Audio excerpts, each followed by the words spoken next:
ಪ್ರಭು ಯೇಸುವಿನಲ್ಲಿ ಅನುಗ್ರಹಿತರಾದ ಪ್ರಿಯರೇ, ಎಲ್ಲರೂ ಸಂತೋಷವಾಗಿದ್ದೀರಾ, ದೇವರ ಅನುಗ್ರಹದಲ್ಲಾಗಿದ್ದೀರಾ ಎಂದು ವಿಶ್ವಾಸಿಸುತ್ತೇನೆ.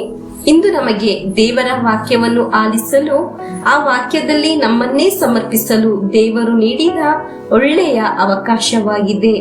ಈ ಮುಂಜಾನೆ ವಾಕ್ಯ ಆಲಿಸುವ ಒಬ್ಬೊಬ್ಬರನ್ನು ಪ್ರತ್ಯೇಕವಾಗಿ ನೆನೆಸುತ್ತೇನೆ. ಅನೇಕ ಸ್ಥಳಗಳಲ್ಲಿ ಹೋಗುವಾಗ ಈ ವಾಕ್ಯ ಆಲಿಸುವ ಅನೇಕರು ಬಳಿ ಬಂದು ಒಂದೊಂದು ಸಾಕ್ಷಿಯು ಹೇಳುವುದು ಕಾಣಲು ಸಾಧ್ಯವಾಗುತ್ತಿದೆ. ಅದೆಲ್ಲವೂ ದೇವರ ಮಹತ್ವಕ್ಕಾಗಿ ಸಮರ್ಪಿಸುತ್ತೇನೆ. ಇಂದು ಆಲಿಸುವ ವಾಕ್ಯ ಒಂದು ಸಮಯ ನಿಮಗೆ ಪರಿಚಯವಾಗಿರುವ ವಾಕ್ಯ ಆಗಿರಬಹುದು, ಆದರೆ ಆ ವಾಕ್ಯದಲ್ಲಿ ಒಂದು ಅದ್ಭುತ ನಿಮ್ಮ ಜೀವನದಲ್ಲಿ ನಡೆಯಲಿ. ಹಲ್ಲೆಲೂಯಾ. ಒಂದು ನಡೆಯುವುದಿಲ್ಲ, ಒಂದು ಸರಿಯಾಗುವುದಿಲ್ಲ, ನನ್ನ ಜೀವನದಲ್ಲಿ ಒಂದು ನಡೆಯುತ್ತಿಲ್ಲ ಎಂಬ ಚಿಂತೆಯಲ್ಲಿ ಈ ವಾಕ್ಯವನ್ನು ಆಲಿಸಬಾರದು. ಬದಲಾಗಿ ನನ್ನ ಜೀವನದಲ್ಲಿ ದೇವರ ಅನುಗ್ರಹ ಇಂದು ಲಭಿಸುತ್ತದೆ. ನನ್ನ ಕಾರ್ಯವನ್ನು ದೇವರು ನೋಡುತ್ತಾ ಇದ್ದಾರೆ. ನನ್ನ ದೇವರು ಅದ್ಭುತಕರವಾಗಿ ನನ್ನನ್ನು ಅನುಗ್ರಹಿಸುತ್ತಾರೆ ಎಂಬ ಯೋಚನೆಯಲ್ಲಿ ನಮಗೆ ಈ ವಾಕ್ಯವನ್ನು ಆಲಿಸೋಣ. ಇಂದಿನ ದೇವರ ವಾಕ್ಯ ಮತ್ತಾಯನ ಶುಭ ಸಂದೇಶ 15ನೇ ಅಧ್ಯಾಯ 32ರಿಂದ 34ರವರೆಗೆ ವಾಕ್ಯಗಳು. ವಾಕ್ಯವನ್ನು ಆಲಿಸೋಣ. ಯೇಸು ಸ್ವಾಮಿ ತಮ್ಮ ಶಿಷ್ಯರನ್ನು ಹತ್ತಿರಕ್ಕೆ ಕರೆದು, ಈ ಜನಸ್ತೋಮ ಕಳೆದ 3 ದಿನಗಳಿಂದಲೂ ನನ್ನ ಬಳಿ ಇದೆ. ಊಟಕ್ಕೆ ಇವರಲ್ಲಿ ಏನೂ ಇಲ್ಲ. ಇವರನ್ನು ಕಂಡು ನನ್ನ ಹೃದಯ ಕರಗುತ್ತದೆ. ಇವರನ್ನು ಹಸಿದ ಹೊಟ್ಟೆಯಲ್ಲಿ ಕಳಿಸಿಬಿಡಲು ನನಗೆ ಇಷ್ಟವಿಲ್ಲ. ದಾರಿಯಲ್ಲಿ ಬಳಲಿ ಬಿದ್ದಾರು ಎಂದರು. ಅದಕ್ಕೆ ಶಿಷ್ಯರು, ಇಷ್ಟು ದೊಡ್ಡ ಗುಂಪಿಗೆ ಆಗುವಷ್ಟು ರೊಟ್ಟಿಯನ್ನು ಈ ಅಡವಿಯಲ್ಲಿ ನಾವು ತರುವುದಾದರೂ ಎಲ್ಲಿಂದ ಎಂದು ಕೇಳಿದರು. ನಿಮ್ಮಲ್ಲಿ ಎಷ್ಟು ರೊಟ್ಟಿಗಳಿವೆ ಎಂದು ಯೇಸು ಕೇಳಿದರು. 7 ರೊಟ್ಟಿಗಳು ಮತ್ತು ಕೆಲವು ಸಣ್ಣ ಮೀನುಗಳಿವೆ ಎಂದು ಶಿಷ್ಯರು ಉತ್ತರ ಕೊಟ್ಟರು. ಪ್ರಿಯರೇ, ಈ ವಾಕ್ಯದಲ್ಲಿ ನಾವು ಆಲಿಸಿದ್ದೆವು, ಇವರನ್ನು ಕಂಡು ನನ್ನ ಹೃದಯ ಕರಗುತ್ತದೆ. ಈ ಜನಸ್ತೋಮ ಅದು ದೇವರ ಜೊತೆ 2-3 ದಿನ ವಾಕ್ಯ ಕೇಳಿ ಪ್ರಾರ್ಥಿಸಿದ ಒಬ್ಬೊಬ್ಬರನ್ನು ತೋರಿಸಿ ಹೇಳಿದ್ದು ಈ ಜನಸ್ತೋಮ ಎಂದು ಯೇಸು ಸ್ವಾಮಿ ಹೇಳಿದ್ದು. ದೇವರ ವಾಕ್ಯವನ್ನು ತಪ್ಪದೆ ಆಲಿಸುವ ಒಬ್ಬೊಬ್ಬರ ಹತ್ತಿರ ದೇವರ ಅದ್ಭುತಕರವಾದ ಕರುಣೆ ತೋರಿಸದೆ ಇರುವುದಿಲ್ಲ.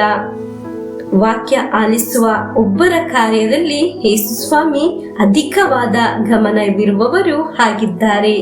ದೇವರ ಜೊತೆ ಇರುವವರನ್ನು ದಾರಿಯಲ್ಲಿ ಬಳಲಿ ಬಿದ್ದು ಹೋಗಲು ದೇವರು ಬಿಡುವುದಿಲ್ಲ. ಬಳಲಿ ಬಾಡಿ ಬಿದ್ದು ಹೋಗಲು ಸಾಧ್ಯವಿರುವ ಎಷ್ಟೋ ವಿಷಯಗಳು ನಮ್ಮ ಜೀವನದಲ್ಲಿ ಇದೆ. ಒಮ್ಮೆ ಯೋಚಿಸಿ. ನಾವು ಹೇಳೋದಿಲ್ವೇ, ಹೇಗೆ ನಾವು ಜೀವಿಸಲು ಸಾಧ್ಯ? ಆದರೆ ದೇವರು ಹೇಳಿದ್ದು, ಇವರು ವಾಕ್ಯ ಆಲಿಸಿ ನನ್ನ ಜೊತೆ ಆಗಿದ್ದರು.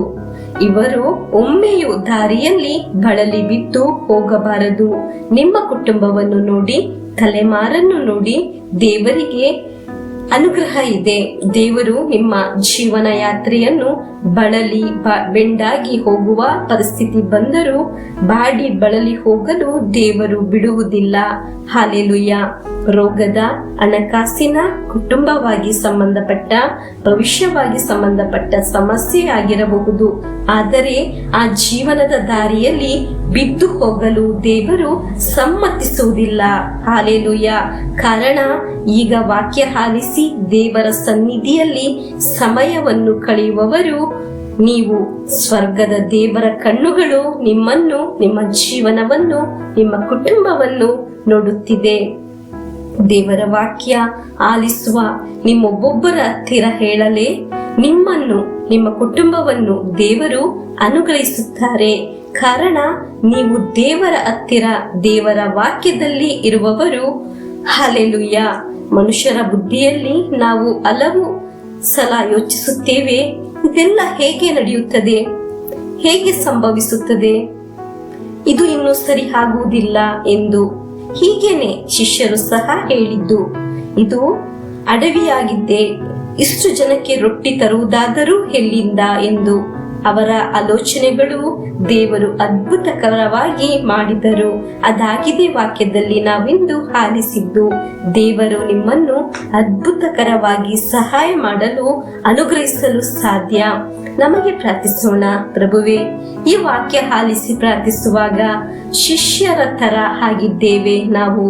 ಹೇಗೆ ನಡೆಯುತ್ತದೆ, ಹೇಗೆ ಸರಿಯಾಗುತ್ತದೆ, ಹೇಗೆ ಇನ್ನು ಮುಂದೆ ನಾವು ಜೀವಿಸುವುದು, ನಾಳೆಯ ಬಗ್ಗೆ ಏನು ಮಾಡುವುದು, ಇದಾಗಿದೆ ನಮ್ಮ ಬುದ್ಧಿಯಲ್ಲಿ, ಚಿಂತೆಯಲ್ಲಿ ಇರುವುದು. ಆದರೆ ದೇವರಿಗೆ ನಮ್ಮ ಸಮಸ್ಯೆಯನ್ನು ಪರಿಹರಿಸಲು ಸಾಧ್ಯ ಎಂದು ಈ ವಾಕ್ಯದಲ್ಲಿ ನಾವು ವಿಶ್ವಾಸಿಸುತ್ತೇವೆ. ಹಾಲೆಲೂಯಾ.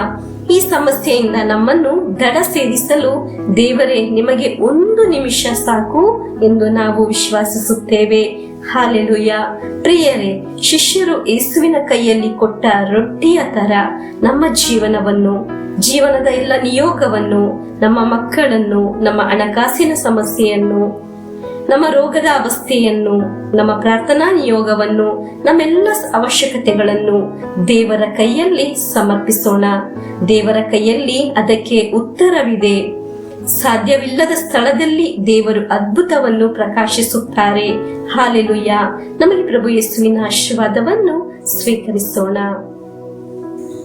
ನಮ್ಮ ಪ್ರಭು ಯೇಸು ಕ್ರಿಸ್ತರ ವರಪ್ರಸಾದವು, ದೇವರ ಪ್ರೀತಿಯು, ಪವಿತ್ರಾತ್ಮರ ಅನ್ಯೋನ್ಯತೆಯು ನಮ್ಮೊಡನೆ ಇರಲಿ. ರೋಗಗಳಿಂದ, ಅಪಘಾತದಿಂದ, ದುರ್ಮರಣದಿಂದ, ಅಗಾಲಿದ ಮರಣದಿಂದ, ಅಸೂಯೆಯಿಂದ, ಮೋಸೆ ವಂದನೆ ಇರಿಂದೆല്ലാം ದೇವರು ನಮ್ಮನ್ನು ಸಂರಕ್ಷಿಸಲಿ. ಹಾಲೆಲೂಯಾ. ಆಮೇನ್.